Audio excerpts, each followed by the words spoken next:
नमस्कार साथियों, स्वागत है आप सभी का उड़ान एस एकेडमी के ई लर्निंग प्लेटफॉर्म में। आज मैं एक बार पुनः विज्ञान के महत्वपूर्ण एमसीक्यूज को लेकर आप सभी के लिए उपस्थित हुआ हूं, जो सीजीपीएससी प्रीलिम्स और व्यापम के लिए महत्वपूर्ण हैं। तो आइए शुरू करते हैं हमारा पहला प्रश्न। आज का हमारा पहला प्रश्न है, किसी तत्व की संयोजकता की गणना की जाती है। किसी तत्व की संयोजकता की गणना कैसे की जाती है? तो देखते हैं ऑप्शन ए में। ऑप्शन ए में दिया हुआ है, परमाणु के बाह्यतम कोश में स्थित इलेक्ट्रॉनों की संख्या के आधार पर।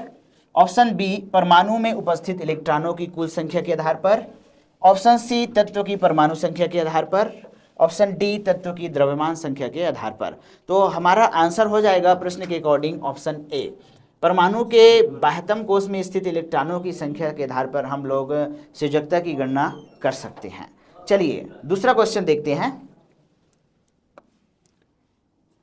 हमारा दूसरा क्वेश्चन है, स्वर्णकारों द्वारा प्रयोग में लाया जाने वाला एक्वा रेजिया निम्नलिखित को मिलाकर बनाया जाता है। एक्वा रेजिया जो होता है इसको हम लोग अम्लराज के नाम से जानते हैं हिंदी में, और इसका जो कंपोजिशन है वो किससे मिलकर बनता है? तो आइए देखते हैं ऑप्शन में। ऑप्शन ए, नाइट्रिक अम्ल तथा सल्फ्यूरिक अम्ल। ऑप्शन बी, नाइट्रिक अम्ल तथा हाइड्रोक्लोरिक अम्ल। ऑप्शन सी, सल्फ्यूरिक अम्ल तथा हाइड्रोक्लोरिक अम्ल। ऑप्शन डी, सिट्रिक अम्ल तथा बेंजोइक अम्ल। जो अम्लराज या एक्वा रेजिया जो होता है वो HNO3 और HCl को मिलाकर बनाया जाता है, और इसका उपयोग जो है स्वर्णकारों द्वारा ज्वेलरी शॉप में किया जाता है। ये जो अम्लराज होता है ये सोना, चांदी और प्लेटिनम जैसे धातुओं को गलाने की क्षमता रखता है। तो इसके इसी खासियत के कारण जो स्वर्णकार है वो इनको रखते हैं। तो हमारा आंसर हो जाएगा नाइट्रिक अम्ल और हाइड्रोक्लोरिक अम्ल, HCl इज करेक्ट आंसर। चलिए अगला क्वेश्चन देखते हैं। हमारा अगला क्वेश्चन है, यहाँ पर सूची 1 को सूची 2 से सुमेलित करना है और सूची के नीचे दिए गए कुछ का प्रयोग करके सही उत्तर बताना है। सूची में एक तरफ दिया गया है कुछ कथन और सूची 2 में दिया गया है उससे संबंधित फैक्ट। सबसे पहला ऑप्शन ए में देखते हैं, ऊष्मा तथा विद्युत का सर्वोत्तम संचालक कौन है? तो ऊष्मा और विद्युत का सर्वोत्तम जो संचालक होता है वो है हमारा चांदी। वहीं हम बात करें ऑप्शन बी के बारे में, तो सबसे अधिक मात्रा में पाए जाने वाली धातु कौन सी है? तो सबसे अधिक मात्रा में पाए जाने वाली जो धातु है वो हो जाएगा हमारा एल्युमिनियम। नेक्स्ट क्वेश्चन देखते हैं, सबसे अधिक लचीली तथा पीट कर बढ़ाए जाने योग्य धातु कौन सी है? तो इसका आंसर हो जाएगा हमारा सोना। सोना जो है सबसे अधिक आघातवर्धनीय धातु तत्व है, जिसको पीटने पर ठोकने पर वो बहुत ज़्यादा पतला हो जाता है। इसमें डक्टिलिटी का गुण बहुत ज़्यादा पाया जाता है।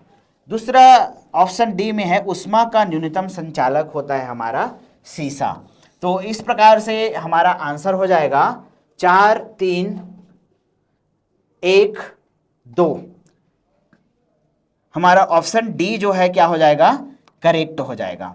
तो ये जो आंसर है आपका ऑप्शन डी क्वेश्चन के अकॉर्डिंग सही हो जाएगा। अगला क्वेश्चन देखते हैं। हमारा अगला प्रश्न है, निम्नलिखित में से कौन सा विश्व का सबसे बड़ा पुष्प है? ऑप्शन ए, कमल। Option B, glory lily. Option C, rafflesia. और ऑप्शन डी, सूरजमुखी। तो गिवन क्वेश्चन के अकॉर्डिंग विश्व का सबसे बड़ा जो पुष्प होता है वो होता है रेफ्लेसिया। चलिए अगला क्वेश्चन देखते हैं। हमारा अगला क्वेश्चन है, निम्नलिखित में से कौन सा पुष्प का एक भाग नहीं है? ऑप्शन ए, पुमंग। ऑप्शन बी, जायांग। ऑप्शन सी, वर्तिका। और ऑप्शन डी, पर्णप्रतान। तो गिवन क्वेश्चन के अकॉर्डिंग पुष्प का भाग नहीं है ऑप्शन डी, पर्णप्रतान जो होता है ये पुष्प का भाग नहीं है। बाकी पुमंग, जायांग और वर्तिका जो है पुष्प के पार्ट होते हैं। चलिए अगला क्वेश्चन देखते हैं। अगला क्वेश्चन है, निम्नलिखित में से कौन सा सही सुमेलित नहीं है? एक तरफ विटामिन दिया हुआ है और एक तरफ उसका रासायनिक नाम दिया हुआ है। चलिए देखते हैं ऑप्शन में। ऑप्शन ए में दिया हुआ है विटामिन सी और इसका रासायनिक नाम है एस्कॉर्बिक एसिड। ये बिल्कुल सही है, सुमेलित है। विटामिन B1 को हम लोग थायमिन के नाम से जानते हैं। विटामिन डी को यहाँ पर रेटिनॉल दिया हुआ है जो कि गलत है। विटामिन डी को हम लोग बोलते हैं कैल्सीफेरॉल, कैल्सीफेरॉल के नाम से हम लोग जानते हैं। तो हमारा जो सही आंसर हो जाएगा वो कैल्सीफेरॉल होगा। तो इस हिसाब से हमारा जो आंसर हो जाएगा वो ऑप्शन सी जो है वो हो जाएगा। वही ऑप्शन डी में देखें तो विटामिन के नेप्थोक्विनोन जो है वो सही है। तो कौन सा सही सुमेलित नहीं है पूछा गया है, तो हमें बताना है। विटामिन डी जो होता है इसको हम कैल्सीफेरॉल बोलते हैं। रेटिनॉल विटामिन ए का रासायनिक नाम है। चलिए अगला क्वेश्चन देखते हैं। नेक्स्ट क्वेश्चन है, वाष्पोत्सर्जन के लिए पौधे की निम्नलिखित संरचनाओं में से कौन सा उत्तरदायी है। वाष्पोत्सर्जन मतलब हम लोग बात कर रहे हैं पानी जो है पौधे की पत्तियों से लॉस होता है, तो उसके लिए कौन सा पार्ट जो है रिस्पॉन्सिबल है। तो ध्यान रखिएगा, ऑप्शन ए में दिया हुआ है जाइलम, ऑप्शन बी में दिया हुआ है मूल, ऑप्शन सी में दिया हुआ है रंध्र और ऑप्शन डी में दिया हुआ है छाल। गिवन क्वेश्चन के अकॉर्डिंग हमारा आंसर हो जाएगा ऑप्शन सी, रंध्र या स्टोमेटा इज करेक्ट आंसर। अगला क्वेश्चन देखते हैं। हमारा अगला क्वेश्चन है, पसलियों के विषय में सत्य कथन की पहचान कीजिए। पसली मतलब हम लोग रिब्स के बारे में बात कर रहे हैं, इसके बारे में सही कथन की पहचान करनी है। देखते हैं ऑप्शन ए। ऑप्शन ए, मानव शरीर में कुल 24 पसलियां होती है। ऑप्शन बी, 1 से 7वें जोड़े की पसलियां वास्तविक पसलियां कहलाती है। ऑप्शन सी, 8वें से 10वें जोड़े की पसलियां छद्म पसलियां कहलाती है। और ऑप्शन डी, उपर्युक्त सभी। यहाँ पर गिवन क्वेश्चन की अकॉर्डिंग अगर हम लोग देखें तो थोड़ा सा इसको डायग्राम के माध्यम से समझते हैं। जैसे कि ये है हमारा रीढ़ का हड्डी और ये वाला हो गया हमारा सामने का पोर्शन का चेस्ट वाला बोन, और यहाँ पर टोटल पेयर होता है बोन का 12, 1 2 3 4 5 6 7 8 9 10 11 और 12। टोटल हमारे पास 12 जोड़ी रिब्स पाए जाते हैं, जिसमें हम लोग अगर इसको काउंट करें 1 2 3 4 5 6 7 8 9 10 11 12, तो डायरेक्टली रीढ़ की हड्डी से निकलकर जो सामने की हड्डी से जुड़ता है, सामने की हड्डी को हम लोग बोलते हैं स्टर्नम। इसका नाम है स्टर्नम। ये जो स्टर्नम हड्डी होता है रीढ़ की हड्डी से रिब्स निकलकर अगर इससे जुड़ा हुआ है तब हम लोग उसको बोलते हैं ट्रू रिब्स। तो 1 से 7 जोड़ी जो पसलियां होती है वो रीढ़ की हड्डी से निकलती है और डायरेक्ट जाकर जुड़ जाती है किससे, हमारे स्टर्नम से जुड़ जाती है। तो इसको हम लोग बोल देते हैं ट्रू रिब्स या सत्य पसलियां। फिर हम बात करते हैं 8वां 9वां और 10वां के बारे में। तो ये रीढ़ की हड्डी से निकलती है लेकिन डायरेक्ट स्टर्नम में जाकर नहीं जुड़ती, ये एक हड्डी के ऊपर दूसरे हड्डी के ओवरलैप करने से जुड़ती है। जैसे ये हो गया तो ये एक के ऊपर एक चढ़ जाती है, तो इसको हम लोग बोलते हैं फाल्स रिब्स या इसको असत्य पसलियां बोलते हैं। वहीं हम लोग अगर बात करें तो 11वां या 12वां नंबर के रिब्स के बारे में, तो ये रीढ़ की हड्डी से तो निकलती है लेकिन किसी के साथ जुड़ी हुई नहीं है, इसलिए इसको हम लोग बोलते हैं फ्लोटिंग रिब्स, फ्लोटिंग रिब्स या तैरती हुई पसलियां बोलते हैं। तो इस प्रकार से अगर हम लोग क्वेश्चन को देखें तो कुल 24 पसलियां है, ये कथन जो है हमारा सत्य है। 1 से 7वें जोड़ी की पसलियां वास्तविक पसलियां कहलाती है या ये ट्रू रिब्स कहलाती है, ये भी कथन सत्य है। 8वें से 10वें जोड़ी की पसलियां छद्म पसलियां कहलाती है या असत्य पसलियां कहलाती है, ये भी सही है।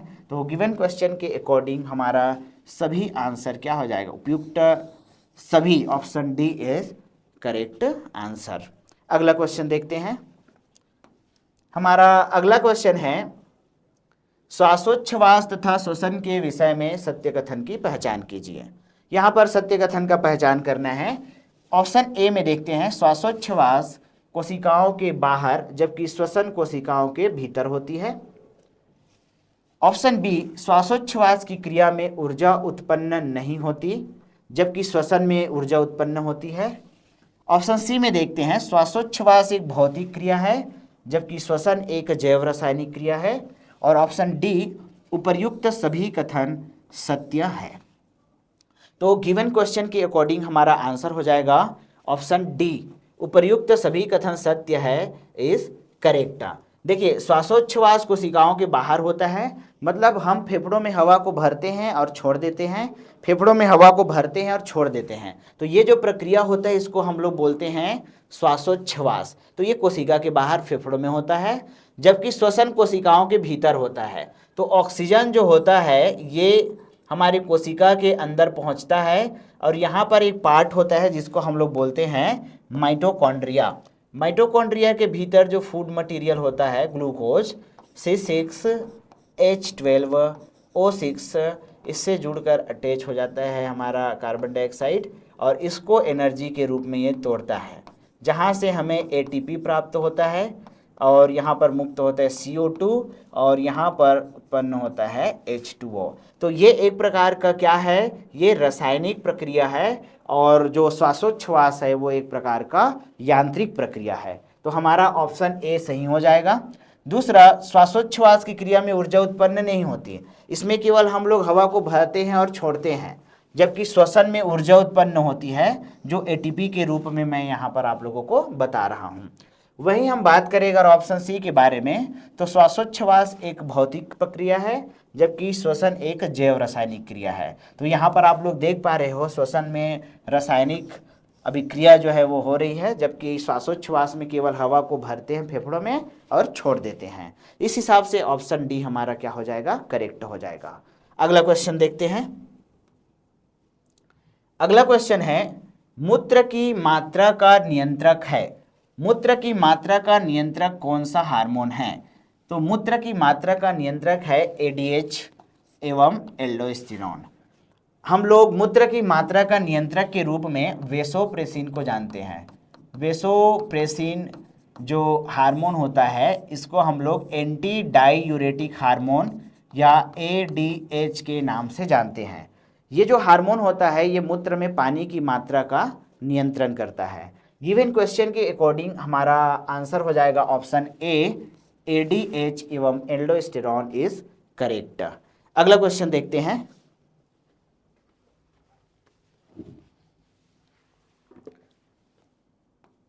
हमारा अगला क्वेश्चन है, परिसंचरण तंत्र में निम्न में से कौन सा सम्मिलित है? परिसंचरण तंत्र या सर्कुलेटरी सिस्टम के बारे में यहाँ पर क्वेश्चन पूछा गया है। ऑप्शन देखते हैं। ऑप्शन ए, हृदय। ऑप्शन बी, हृदय एवं रक्तवाहिकाएं। ऑप्शन सी, रक्तवाहिकाएं। ऑप्शन डी, हृदय, रक्तवाहिकाएं तथा लसिका वाहिनियां। गिवन क्वेश्चन के अकॉर्डिंग अगर हम लोग सही आंसर देखें तो हो जाएगा हमारा ऑप्शन डी इज करेक्ट। यहाँ पर हृदय भी हमारा सर्कुलेटरी सिस्टम का हिस्सा है, ब्लड वेसल भी इसका हिस्सा है और लिम्फ वेसल जो है ये भी इसका हिस्सा है। तो हमारा आंसर हो जाएगा ऑप्शन डी इज करेक्ट। अगला क्वेश्चन देखते हैं। हमारा अगला क्वेश्चन है, निम्नलिखित में से रुधिर शर्करा स्तर को कौन नियंत्रित करता है? जो हमारा ब्लड शुगर होता है, ब्लड शुगर को रेगुलेट करने वाला कौन सा है? तो ऑप्शन देखते हैं। ऑप्शन ए, पीयूष ग्रंथि। ऑप्शन बी, लैंगरहेंस की दीपिकाएं। ऑप्शन सी, हाइपोथैलेमस और ऑप्शन डी, प्लीहा। अगर हम ब्लड शुगर के स्तर को नियंत्रित करने के बारे में बात करें तो हमारे बॉडी में एक ऑर्गन पाया जाता है जिसको हम लोग बोलते हैं पेनक्रियाज, या हिंदी में हम लोग बोलते हैं इसको अग्नाशय। अग्नाशय में 3 प्रकार की कोशिकाएं होती हैं। इन तीनों प्रकार की कोशिकाओं को हम लोग बोलते हैं, एक होता है अल्फा सेल, एक होता है बीटा सेल और एक होता है डेल्टा सेल। यहाँ पर अल्फा सेल के बारे में अगर हम बात करें तो इसके द्वारा सिक्रीट किया जाता है ग्लूकेगॉन हार्मोन। और ये जो ग्लूकेगॉन हार्मोन होता है ये हमारे ब्लड में शुगर लेवल को बढ़ाने का काम करता है, शुगर या शर्करा की मात्रा को बढ़ाने का काम करता है। वही हम बात करें बीटा सेल के बारे में, तो बीटा सेल के द्वारा सिक्रेट किया जाता है इंसुलिन हार्मोन, और इंसुलिन हमारे ब्लड में शुगर की मात्रा को कम करने का काम करता है। और डेल्टा सेल क्या करता है, डेल्टा सेल के द्वारा सोमेटोस्टेटिन हार्मोन सिक्रेट किया जाता है जो अल्फा और बीटा सेल के कार्यों का नियंत्रण करता है। तो इस हिसाब से क्वेश्चन के अकॉर्डिंग हमारा सही आंसर हो जाएगा लैंगरहैंस की द्वीपिकाएं।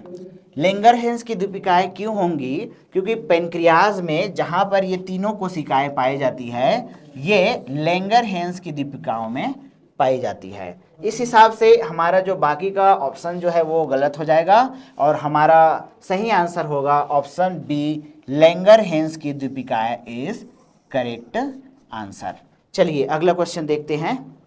इस प्रकार से ये हमारा आज का लास्ट क्वेश्चन था। अगर आपको वीडियो अच्छा लगता है तो लाइक, शेयर और चैनल को सब्सक्राइब करना ना भूलें। Thank you.